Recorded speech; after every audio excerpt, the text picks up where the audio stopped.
Pastor didn't make him who he is. This is who he always was. You guys might know him as Pastor Steve, but I know him as Dad.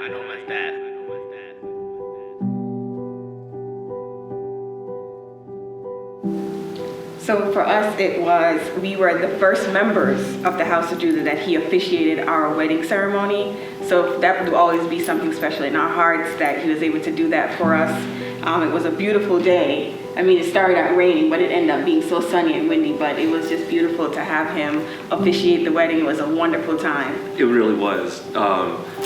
One of the highlights for me of that particular day was the fact that we actually had live grapes over an arbor. Yeah. And literally as Pastor is officiating the wedding, I'm looking up and he's looking at me like, what is he doing?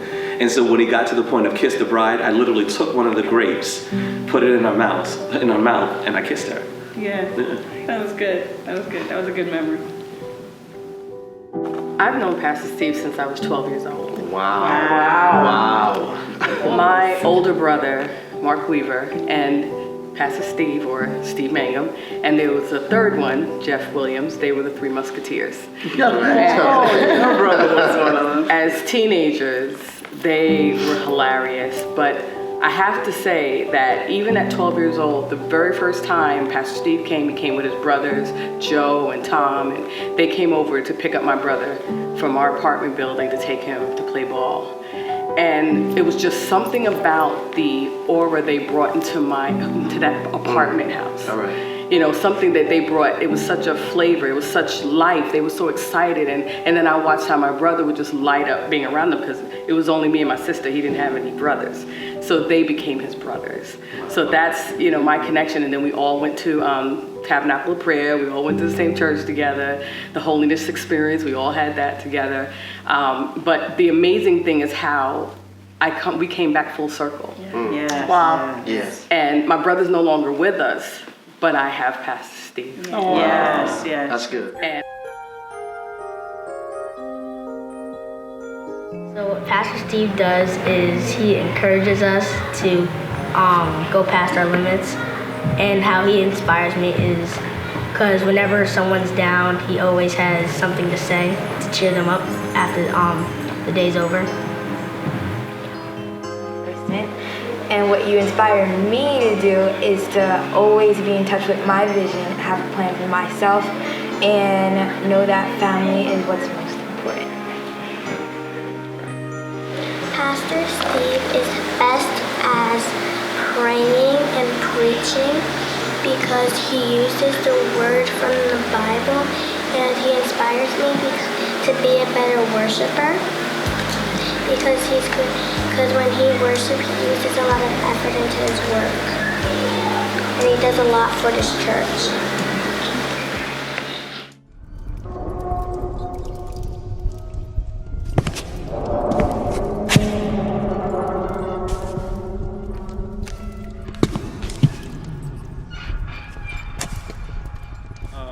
There was a particular time where, one of many times, but I was not doing the right thing.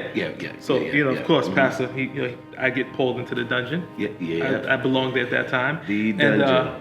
And I remember, and I'm cleaning it up. He says, so why did you steal the cookies? Like, I'm crying. I wanted the cookie, but you don't respect cookies. No, Pastor, I do it. No, you don't. No, you don't. Pastor, okay, I don't respect cookies. Anyway, one thing was I wasn't honest with one thing, and he was like, he said, he always had like this look, so why did you do that? And I was like, blah blah blah blah blah. And then he goes, once that head go like this, you lying to me. I said, no, I'm not. I don't know, Kevin. But you lying to me. I'm like to myself, I'm like, how you know? How you know? Why you know? I think it's the pastor power. No, this is what he said. He said, order me. Oh, Order okay. me. Yes, I got that belly now. Yeah, you know? yeah. And then he asked me again. He said, why you lying? I said, I'm not lying. He said, yes, you are. Oh my goodness, boy. I just felt my heart just like. Lesson learned? Lesson learned, brother. Briefly, because you was in the dungeon again. I just have to be honest. Be honest with him especially. Yeah. Yes. Someone who embodied anointing and all the church stuff that, we aspire to, but then come down and like give you a pound. Like, I'm like, dude, you like, that was very human, and so that's where, for me, that's when it clicked. And pretty much ever since then, I never stopped following. And it was always him and Peter, Jeff, and Mark. It was always the 4 guys, and it was just something about him. I'll never forget, I'm with some of my friends and everybody's talking, but I was just gravitated looking at this dude. He was still acting crazy, but I'm just sitting there looking. And then next thing you know, something happened, and then we connected, and this man took time, invited me to his house, met his brothers and stuff, and I'm like, okay. And all I remember was, you have a Nintendo or something? I want to play the game or something. But from that point on, and then he took time coming to my house. That's before he was a pastor. This before. Wow. So, pastor didn't make him who he is. This is who he always was. This dude that you see, that's just who he was, man. Like how you said he shook hands, pal. Yeah. I was seeing that when I was 12 years old. Wow. While he was teaching Sunday school. That was a long time ago. Okay, shh. Yeah, that was even from the perspective of just making sure that if you're going to have a meeting with someone, always go with 2 people. 2 people. Don't go by yourself. Right. It's biblical, but sometimes we don't apply the biblical thing. Right. So, but more so it was reinforced in me from being in the House of Judah. Yeah. Just making sure that you're always credible. Yeah. And that is something that the House of Judah is, that Pastor Steve is, and it's little things I learned from that. Yeah. Or the whole pastor 2 times. At the end of the meeting says, what is this? Yeah. Tell me what I said. Yeah. Always. After every meeting, it was like. Yeah, so, I'm forgetting something. Yeah, I'm old. What I said. I'm a grandfather now. I don't know if it's 53 or 52. Tell me what I said. Yeah, what did I just say? Yeah, but he always want to make sure you're right there with him. Yeah, it closes the gap in terms of communication, and so I learned that. And it's, I use it in my relationship. I use it in the workplace. If you have a conversation, you want to close the loop, and you want to ensure that the person that you're speaking to has a solid understanding of what it is that you're trying to say to them. Yes. And when they repeat it back to you, then you'll have a clear, no, you don't understand what I'm saying. No. So let's go at this again. Yep, so I learned that. So that's another teachable. That's another. There's a lot. Yeah, it's a lot. That's why I go to the House. I mean, I tell you, man, like when you walk around them, you gotta like really have notes. Like you're gonna be taking notes with him, because every time he's dropping something, there's always jewels that you can take with you, for life.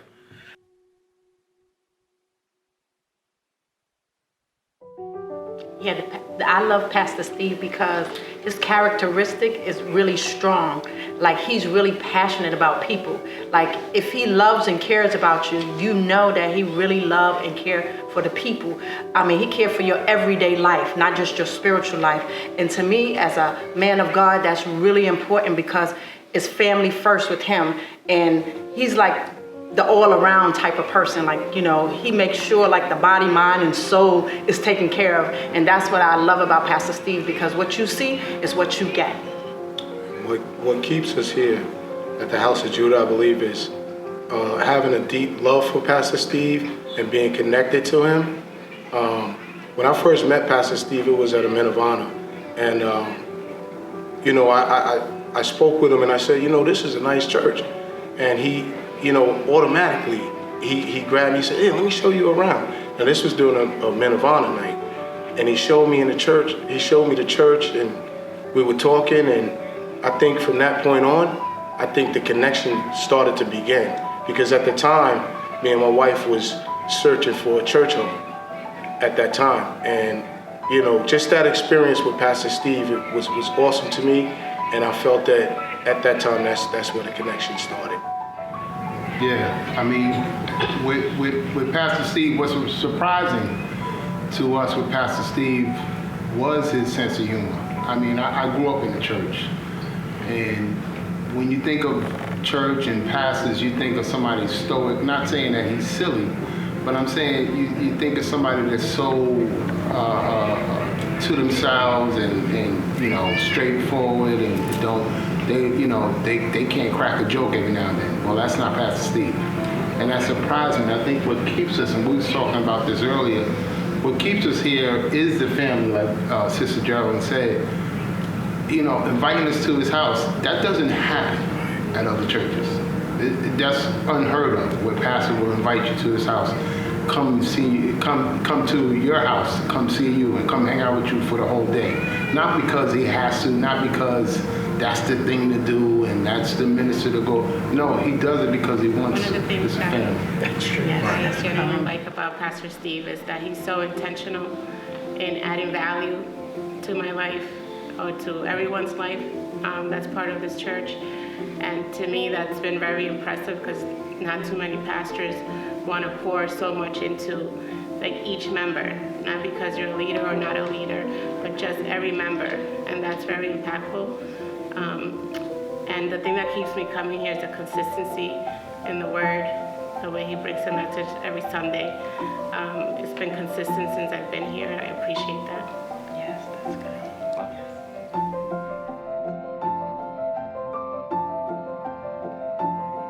I love that Pastor Steve is authentically joyful and consistently so. Like everybody says he's consistent, but he's authentically joyful in his consistency. Because there are people who can be pessimistic in that, but his authenticity and his joy is contagious, and that's what keeps me coming. Am I real somebody? I'm not chatty and not beggy. I love Dedicated. My pasty is dedicated. He's dedicated. You are dedicated to making sure that I am well, that I am good, that I have, that I know my value.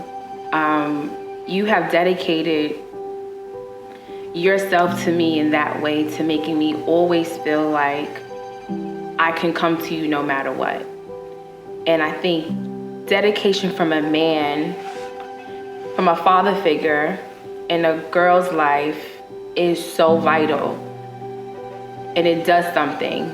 It gives you a sense of security, and it's great. I'm so grateful, I'm so thankful to have a man that adores my mom, but is dedicated to making sure that I want to find or meet a guy who's into me that way.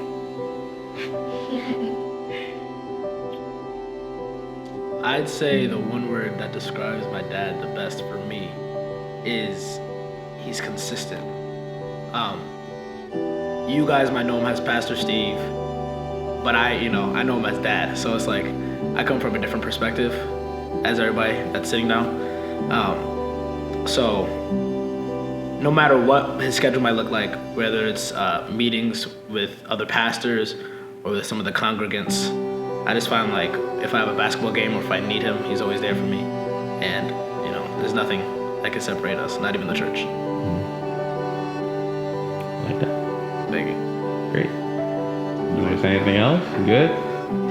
Do I have to say like happy anniversary? Not yet. Okay. You can, but I mean, why don't you also say something direct to him right now? Is there anything you want to say, right now, directly to him? Okay. While you have his ear for sure. All right. Yeah.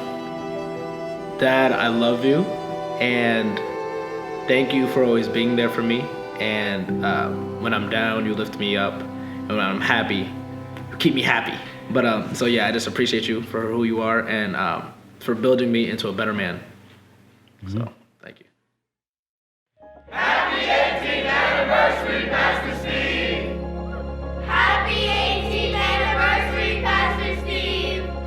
Happy anniversary, Pasty. Love you. Happy 18th anniversary, Pastor Steve. Happy 18th anniversary, Dad. Happy 18th anniversary, Pastor Steve. Do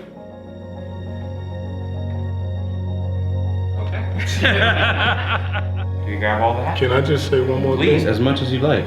I want to say one more thing. I'm pretty sure everyone sitting here will agree with me.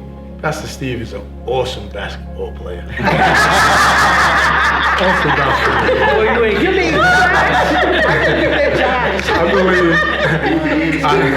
I believe that if he wasn't a pastor, he would have been a Clipper, a Laker, something of that sort. But he's an amazing basketball player. Gotcha, Pastor Steve.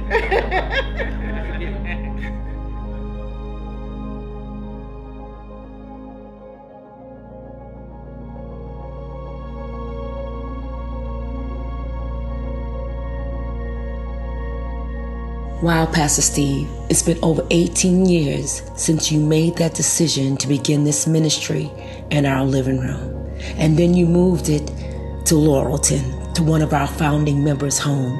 Forever grateful for that. The Bridge Home in Cambria Heights, 18009 Jamaica Avenue, New York. And now we're here at 5254 Atlantic Avenue, West Sayville, New York.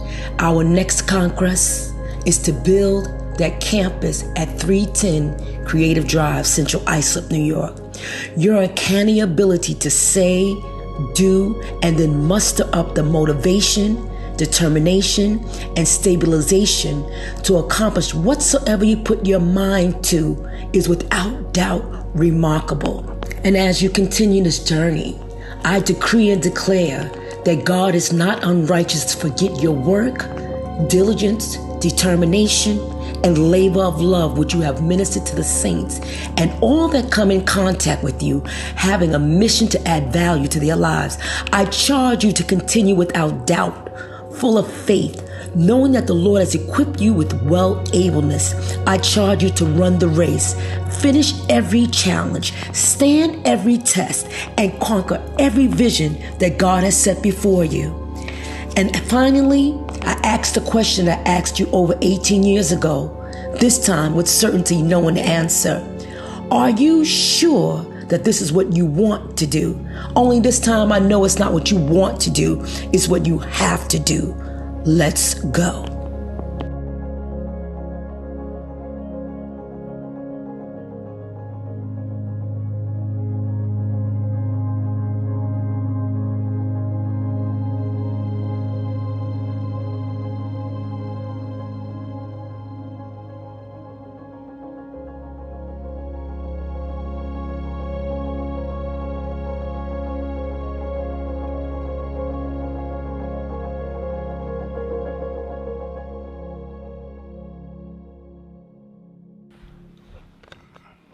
Yeah, I got a hold of this camera. I want to know where my check is at because they told me.